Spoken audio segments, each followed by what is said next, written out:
Ayan guys, may mga bisita ako oh. Nakikisilong. Ayan.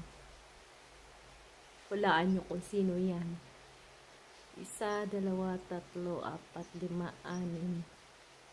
6. Sabi yung iba. Nasa baba.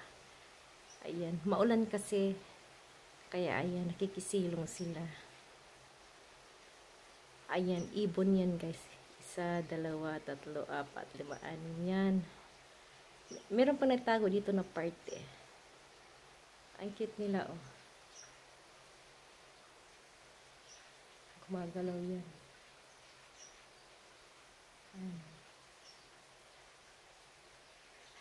Ang cute.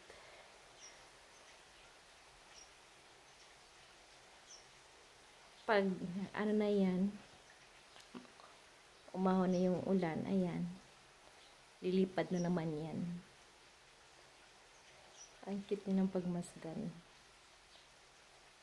First time ko nakakita dito sa mismo sa ano namin, sa entrance. Ang dami pala nila.